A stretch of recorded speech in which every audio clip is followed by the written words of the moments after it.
With the 2022 season quickly approaching, I wanted to get my predictions for the awards for this upcoming season out. But two quick self-promo things real quick. One, the most recent video on this channel, before this one obviously, was bold predictions for the 2022 season. So if you want to see some other predictions that aren't necessarily award based, go check that video out. But two, and more importantly, in preparation for this video to make my picks, I decided to make an individual video for each award over on my second channel. So if you want to see my thoughts on the MVP discussion at large, the Defensive Player of the Year discussion at large, Rookie of the Year, all of the awards that I'm going to discuss in this video, then you can see some further elaboration on it over there. Also, just go subscribe to my second channel, period. You're going to want to, especially with the season coming soon. Anyways, let's get into these predictions. Before I continue on this video, about half of the people that watch these videos are not subscribed, so if you fall into the 50%, then please subscribe. I am trying to hit 200K on this channel by the end of the year, so your subscription would be much appreciated. Also, drop a like on this video. There is a reason why YouTubers ask you to like the video. It makes a massive difference in how it does in the algorithm, so do me a solid. It takes 1 second, and it makes a huge difference. Also, one last self-promo. If you have been keeping up with the Maverick series, episode 6 is out now on my 2K channel, so go watch that. And if you haven't watched the series already, go watch that. But yeah, let's get into it. For the 2022 MVP, I was so torn between two different players that I ended up putting the wrong one in the thumbnail for who actually won the award based on my prediction. The two players I was torn between was Giannis and Steph, and I have decided to go with Steph.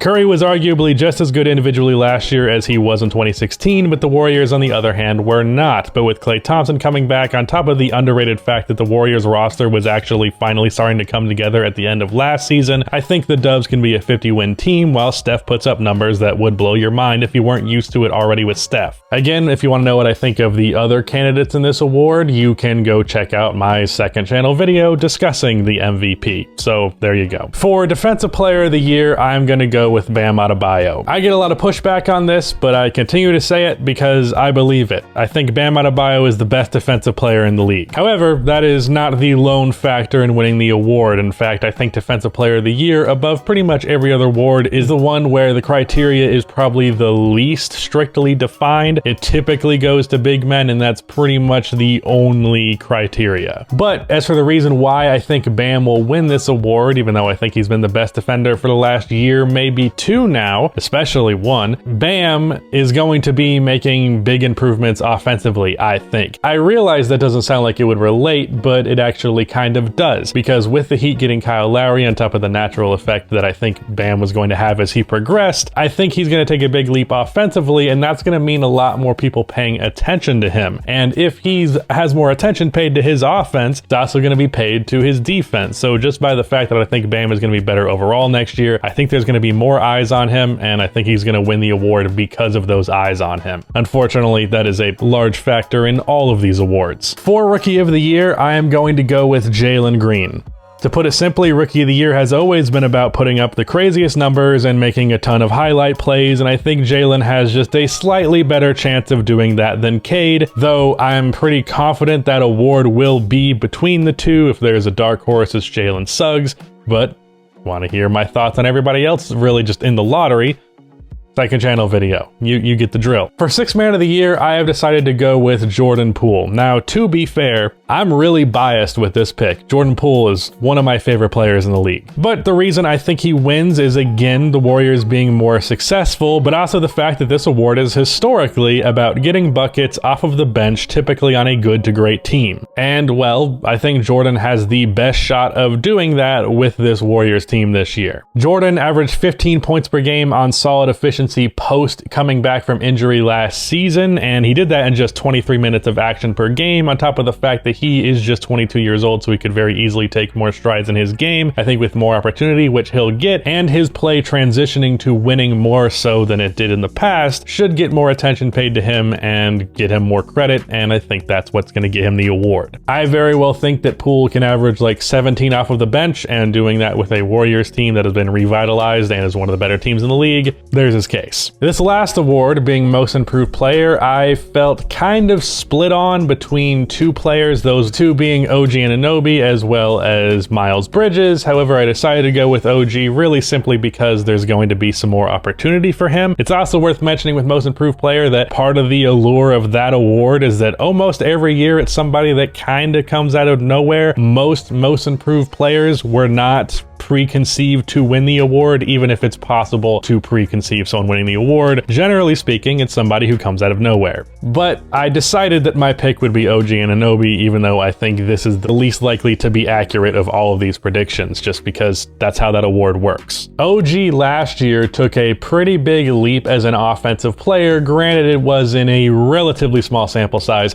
but you might think if he took such a big leap last time, why was he not Most Improved Player then? Well, again, it was the sample size thing. At the time, he jumped from 10 points per game to 16. Now I think he'll be jumping from 16 points per game to like 20, 21-ish, and there's something about 20 points per game that really works for people's brains. OG's ball handling and shooting has made big strides every year in his career. The only thing that concerns me scoring-wise overall is that he's not a natural pull-up shooter. But with Lowry not being there next year, Toronto is going to need more shot creation and more scoring overall, and while he might not always do it the most naturally, OG tends to find a way to score, and I think 4 or 5 more points per game when there is more offensive opportunity is well within the realm of possibility, and OG is a damn good player, and I would like to see him get this spotlight, so hopefully it ends up happening. Honestly, if OG does take that leap and he's like a 20-point scorer, like a 4 assist per game guy, good rebounder, and one of the better defenders in the league, would he not become Toronto's best player? I don't know, that's a conversation for when/if that ends up happening. Also, as for like coach of the year and executive of the year, those are really weird to predict. I will say, I guess if I have to slot in predictions, I'll say Eric Spoelstra for coach of the year for the Heat. I think he's the best coach in the league, but he hasn't won the award as far as I'm aware. But it shows how much I really pay attention to coach of the year that I'm not even certain that he hasn't. And then as for executive of the year, that's also something that's like most executives of the year, like their case is already in. We just have to see how what they did works out. So could very well be a guy who looks like he had a good offseason now doesn't end up being the case later on. So can't really predict that award, so I don't have one there.